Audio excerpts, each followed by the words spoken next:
All right, this is section 7.4, and this section's on compound interest. So our last section was on simple interest. So those were the formulas right here. Next up, we're going to move into compound interest and their formulas. Now, compound interest is what most of us are going to experience when we have to deal with any kind of interest, be it interest that we get from investing money and getting the interest back, or interest that we have to pay from borrowing money. All right. Now, here's the thing. You want compound interest if you're investing money. Why is that? Well, because simple interest just gives you interest on your principal over and over again. Compound interest does something called compounding. It means that you earn interest on your interest. All right, let me show you what that means. So I just got a scenario for us. Suppose you invest $1,000 at 5% interest. The first year, you start off with $1,000. The amount at the end of the year is $1,050. So I just got that from principal times rate times time. So I just did a simple interest formula, okay? I earned $50 in interest, okay? Here's where this gets wild, okay? This $50 now goes onto your balance. So now at the start of year 2, you have slightly more money in your account. So when it comes time to figure out how much interest you're earning, the interest, that 5%, is calculated on this bigger number now. So remember, 5% is not a constant, okay? 5% of my annual income and 5% of, Bill Gates' annual income, they're not the same number, all right? Not even close. So 5% is not a constant. So when we talk about 5% of $1,000, that's just $50. But now we talk about 5% of a little bit more money, that's a little bit more interest. That little bit of more interest, that extra $2.50, also gets added on. Now you've got just a little bit more money in year 3. So when it comes time to calculate the interest, that 5% is going to be calculated on a little bit higher balance. And it compounds. It's not going to be like a straight line increase. All right. It's actually going to be an exponential growth. This is why when you invest money, if you're talking about like saving for retirement, especially, the growth is what's called exponential growth. So the growth is not linear. The growth is going to be slow at first and then gradually get bigger and bigger. So it's an exponential curve. So the longer you can leave that money in, the bigger this gets. Okay, so back up a little bit. Let's talk about this compound interest formula. So here's the formula we're going to use for compound interest. It is kind of a little bit of a PRT, but it's a lot more complicated now because now we have to figure out how to add in that interest every single time. We get a new letter as well. We get a new variable. So here's the formula we're going to use for this compound interest. A still means future value. Remember, it's the amount after time t has passed. P still means your principal, or you can think of it as your starting value. R still represents an annual interest rate, still has to be a decimal. T still represents the time, or remember, sometimes it's called a term in years. But now we have a lowercase n, and this n represents the same number in both positions in that formula. And n represents the number of times per year the interest is compounded. Now, when I say compounded, I just mean that the interest is added on. So when we say the interest is compounded, we mean that that interest is added into your account. So it's just a super sexy term for the interest is added on. This n has different values based on the bank, right? Some banks might add on their interest annually. Some may do it semi-annually, some may do it quarterly, some may do it monthly. This n represents the number of times per year that the interest is added on. Okay, so if n is 1, that means the interest is added in one time a year. That's called annually. If it's semi-annually, it's twice a year. Quarterly is 4 times a year. Monthly is 12 times a year, and daily is 365 times a year. Most banks are going to probably do quarterly or monthly. The more compoundings, the better. The more your interest is added on, the more times your account gets more money and has the opportunity to have interest on that more money that's been added on. So a higher end value is preferable, but also a higher interest rate is also preferable, right? Because you want that interest rate to be higher. All right, my interest formula. Now, all of these are on the formula sheet that I linked in D2L for you guys. The interest is just the future value minus the principal. It's just my ending minus my starting. Okay, so it's my future minus the starting value. All right, let's just dive into the homework and see how we're going to use this. So here's what homework number 1 looks like. Very similar to the last section that we did. We have our principal amount given, the rate, the compounding periods, and the time. And then it asks for both the future value and the compound interest. Okay, so we're going to use both of those formulas we just talked about. First off, let's use this future value formula for compound interest. So compound interest. Now, I put on here the no installment payments because very shortly we're going to get to talking about things where you make payments. Compound interest, this formula specifically, does not have any kind of payments being made, not regular payments, okay? If we're talking about saving up for something and you're going to pay in every month or every week, then that's a totally different thing. That's called an annuity. We'll deal with that one separately. This is just for putting money in an account and just letting it sit and grow. All right. So we have this formula. So let's look at what we're going to plug in where. All right. So we've got the principal right here. I've got my end value of annually. It's going to go there and there. My time of 13 years is going to go here. My interest rate, I got to change it to a decimal. It's going to go right here. Now, this annually is whispering little sweet nothings into your ear, and it's telling you that n is equal to 1. So I did not just pull that straight out of my butt. That annually told me that n equals 1. Now, you might wonder, is that on the formula sheet? Yes, yes it is. So that stuff I wrote on the previous page is right here under compound interest. R must be a decimal, and then depends on the number of how many times the interest is compounded here. So n depends on how many times the interest is compounded. Annually is 1, semi-annually is 2, and so on. All right, so there's what's going to be plugged in. So here's everything we have. Let me grab my blue highlighter and kind of throw in some accents here so you can better see what I'm doing. Okay, this is just a computation. Now, you want to be really, really careful when you type this into your calculator, okay? Really careful that you type it in exactly as it looks. Now, the app and the newer TI-84s do have a super nice feature to where when you hit the exponent key, it's going to put a little box up here so that you can go ahead and just type those into that little exponent box. That's super nice.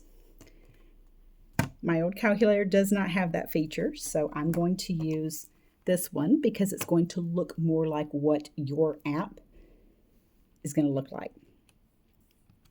All right, so we've got 845 times parentheses 1 plus 0.05 divided by 1, close parentheses, and then your exponent key is this little up arrow right here, that little caret symbol. And you can see it brought up a little blinky box up there. That's where I'm going to put 1 times 13.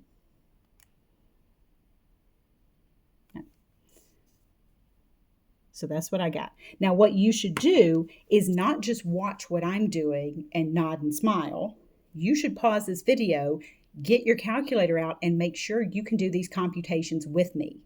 Because if you can't, then you need to email me and maybe send me a picture of your calculator screen so that I can see what you typed in to see if I can help you with this, okay? Don't find out by missing 3 or 4 homework questions that you don't know how to type this in correctly. Because if it's something really small, like, oh, you just didn't type in your syntax correctly, I can help you before you start missing homework questions. Okay, there's a second part to this, all right? This is the future value. We still need to find the compound interest. The compound interest is this A minus P. That came from this formula right here. A is what I just found, is this stuff. So my ending value or my future value, and then I'm going to subtract my starting value, which was my principal. So what I ended with minus what I started with, the difference between those two numbers is the amount of interest. So this says that if I were to invest $845 at 5% interest, compounded annually for 13 years, if I just let $845 just sit there in this bank account that does these things for 13 years, I will earn $748 in interest. That's pretty sweet, right? And that interest doesn't occur linearly. So it's not like, oh, if I just do it for half the time, for 6.5 years, I'll just get half this amount of interest. It's not like that because it is an exponential growth there. Okay, let's move on along here to homework number 8. Now, normally when I jump around, I have method to my madness, I promise. I try to group together similar questions and try to make this feel kind of organic of how we progress through the section. Okay, so number 8, determine which is the better investment. So remember how I said that a higher interest rate is better, but then more compoundings is better. Well, what happens when those two might be at odds with each other? What happens if you have a higher interest rate, but that's not compounded as much? You know? So this is one that I just pulled out of the homework. We have 4.91% interest compounded semi-annually and 4.95% compounded quarterly. Now, just looking at this, like just quick glance here, I want you to think about this. See if you can go ahead and answer this question, like gut feeling. Which one do you think is going to give you more money? Well, a higher interest rate is better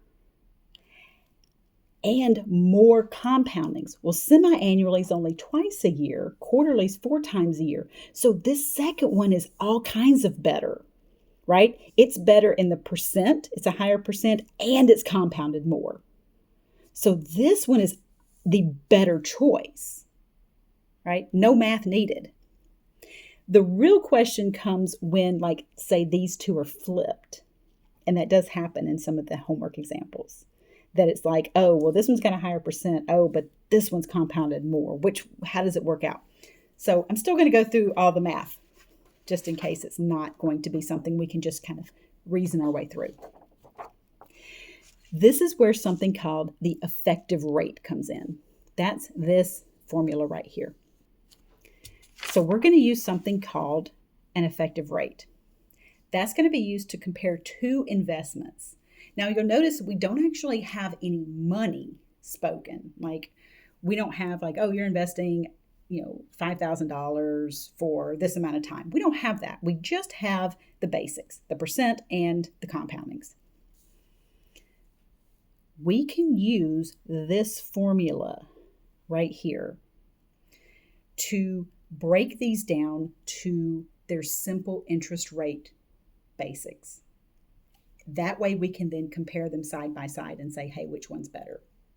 So that's what this formula ultimately does for us. Okay, here's the catch though. This big honking formula right here, look, it just uses R and N, which conveniently is all we have, R and N. R has to be a decimal, and we know what N is based on the compounding periods. But we kind of have to use this formula twice. Well, we don't kind of have, we have to use this formula twice. We got to do it once for this top scenario and then again for that bottom scenario. Okay, so buckle up, get comfy. First order of business, we see that R is a percent. We cannot do any computations with a percent. We've got to change it to a decimal. So percent per 100 divided by 100. 4.91% is 0.0491. 2, N is 2 because it says semi-annually. Semi-annually means twice a year. Again, you can always refer back to this. It does say that right there. I don't want you to think any of this is just pulled out of my butt willy-nilly here, okay? Plugging those two numbers into this formula, I get this. Don't forget about the minus 1. All right? Actually, here, don't let me scooch that down just yet. Okay, well, let's type this in just like it looks. So we're going to put in parentheses 1 plus 0.0491 divided by 2, close parentheses. Now, you can use the exponent key or you can use the little x squared. Since that's a squared, we can just use that squared shortcut, okay? Don't forget the minus 1 on the outside. And make sure that minus 1 is off to the side and not up there with your exponent. You don't want it to look like it's to the 2 minus 1 power. You want that minus 1 to be down there. All right, so that's where I get this 0.0497 ... So I just rounded it. I have to change it to a percent because it's going to be an effective rate. It's a rate as a percent.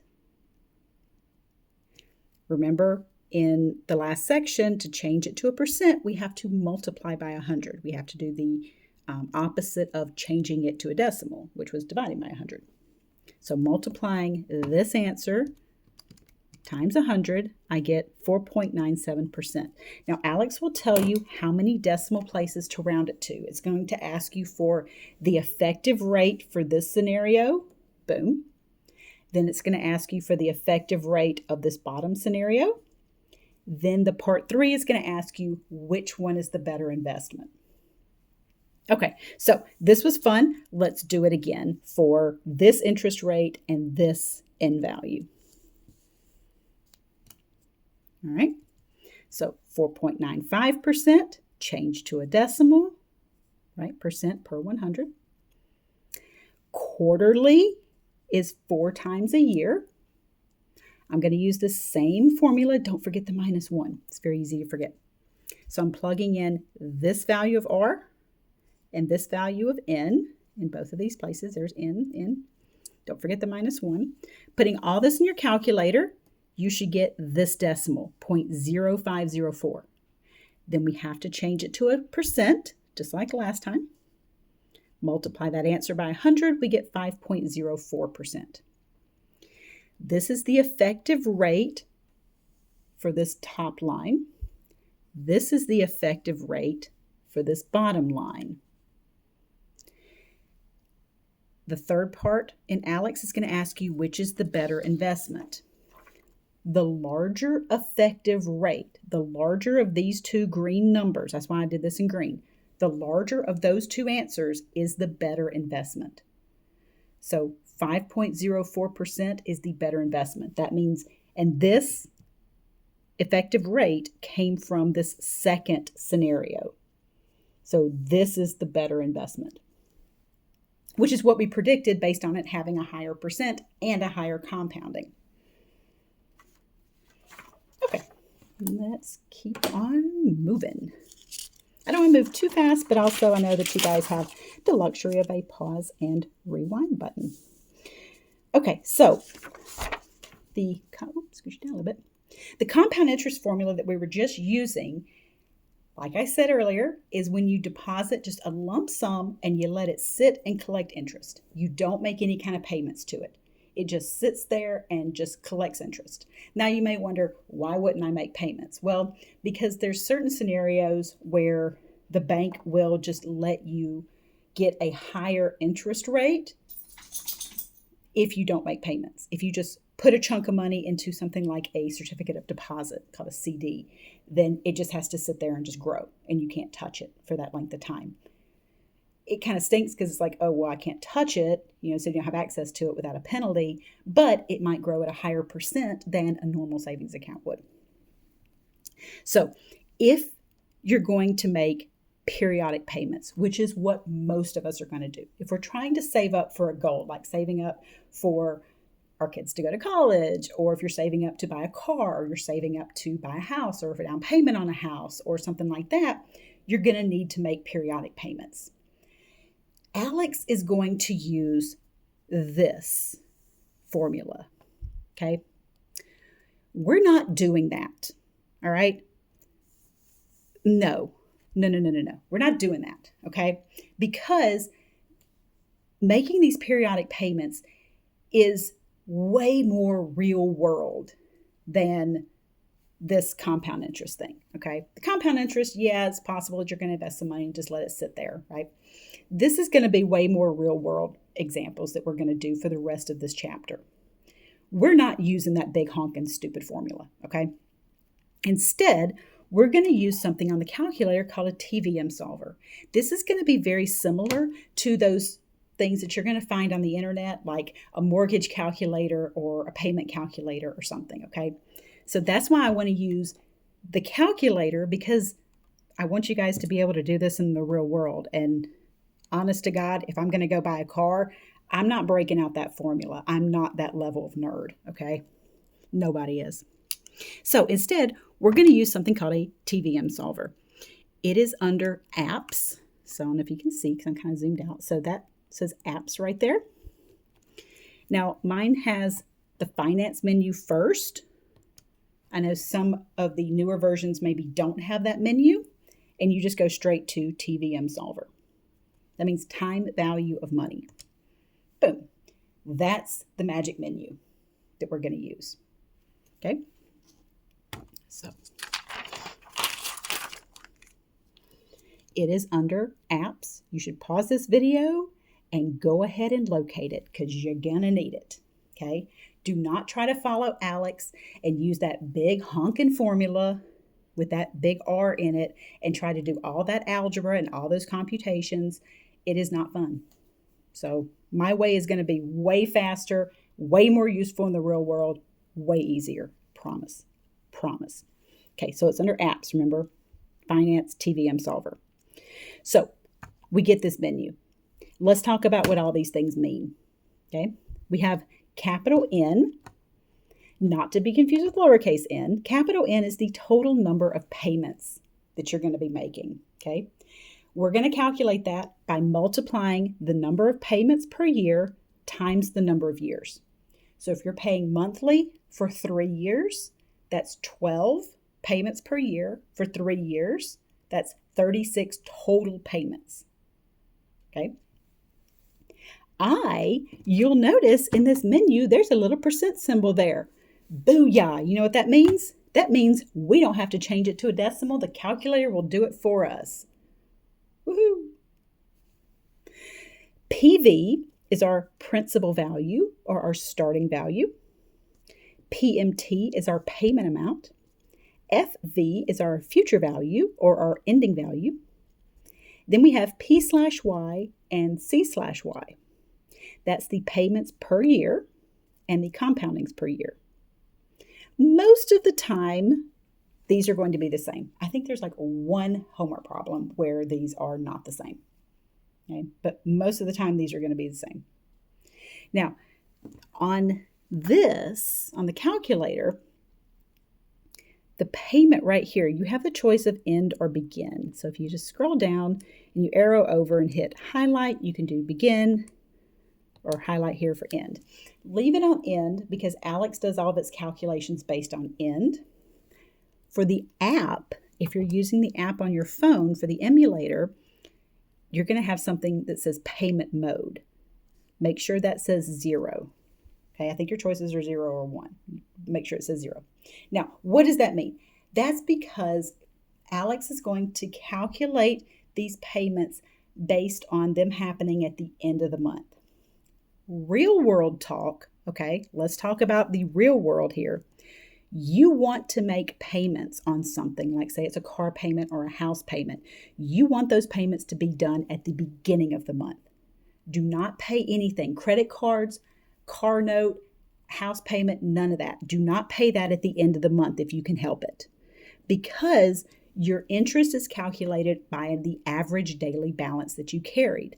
The longer through the month that you carry that balance, the more interest you're going to pay. So you will pay less money over the course of your loan if you can pay at the beginning of the month versus the end of the month. It's not super huge if you're talking about, say, like a car note or something, but if you're talking like 30 years on a house, that could really add up, okay?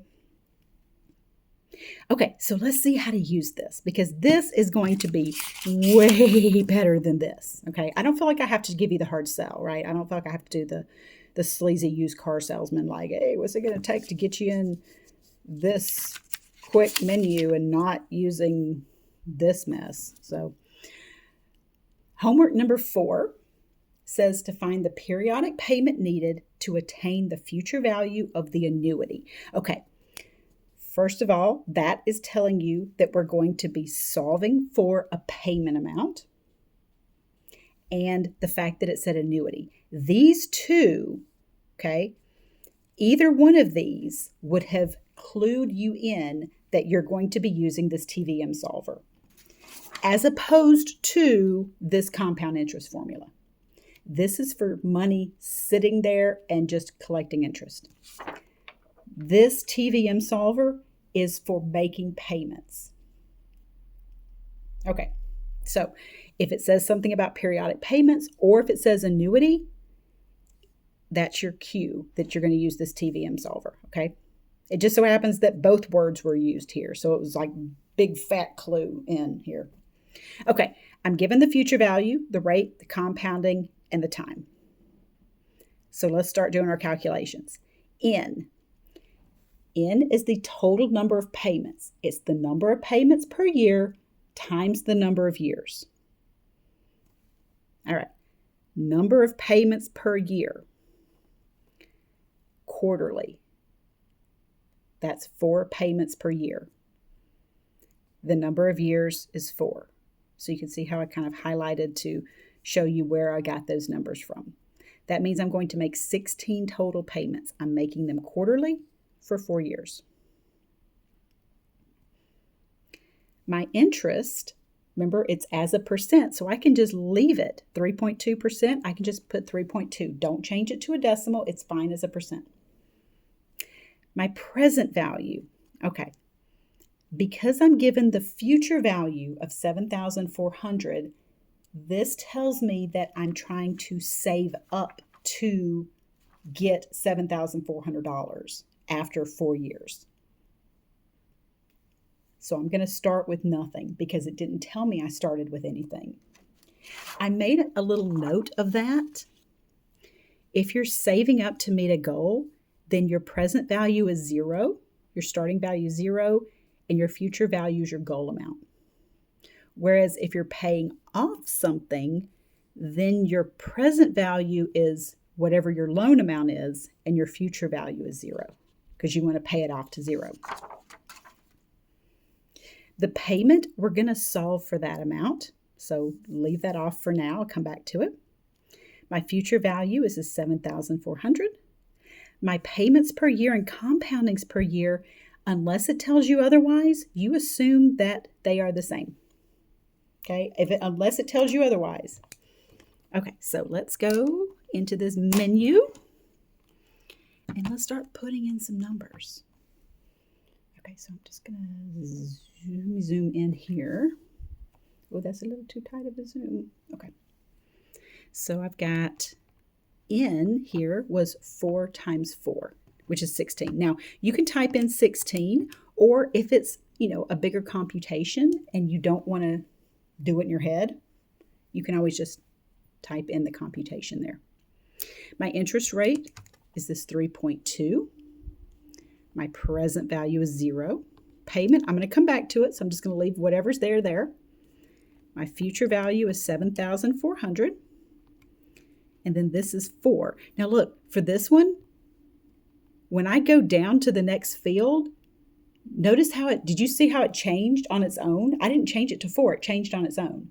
That's because these are so often the same that the calculator will automatically change the compoundings per year to match it without me even having to do anything. Okay, so let's go back up to payment. That's once everything else is in, go back up to the payment field. Make sure and put your cursor, little blinky blinky right there on payment. We're going to solve for this, and the calculator is going to do it for us. The solve command is alpha and then enter. So my alpha key is the green key, so you have to hit that, and then enter. Now look, on enter, see how it says solve right there in green? Once you hit alpha and then enter, booyah, there you go. The negative just means it's money coming out of your account. That's all. So it's $435. This is money, so just round it to 2 decimal places. So 37, that's 6, rounds that 7 up to 0.38. So notice I dropped the negative in my answer. The negative just says, hey, it's money coming out of your account. That's all. So just drop the negative. That's what your payment should be. So if you deposit this amount 4 times a year for 4 years, you will have that amount of money when all is said and done. All right, let me zoom back out a little bit. Okay. The last one. How much interest was earned in example 3? Okay, so how much interest did we earn here? We are saving up for $7,400, but how much did we actually put in? How much of our money did we put in, and how much of it was interest that accrued during that time? Well, let's take the payment amount. This is how much we paid, and this is how many times we made that payment. So if I take the amount we paid times the number of payments, so these two, multiply these two, and subtract it from my future value, that's going to give me my interest. All right, so one more time. Future value is 7,400. If I subtract the amount of money that I actually put into the account, I put in $435.38 16 times. So if we take 435.38 16 times, I only deposited $6,966.08 of my money. The rest of it was interest. So if this is where it ended up and this is the amount of money I put in, the difference between those numbers must be the interest. So I earned $433.92 of interest during that time when I was making those payments into that account.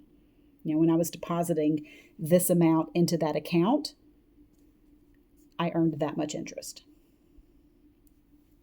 Okay, so that finishes up section 7.4. If the TVM solver is still a little wonky for you and you don't quite get it, it's okay. We are going to use it a lot more in 7.5 and 7.6, so don't worry, more of it's still to come. So, all right, that finishes up section 7.4 for us.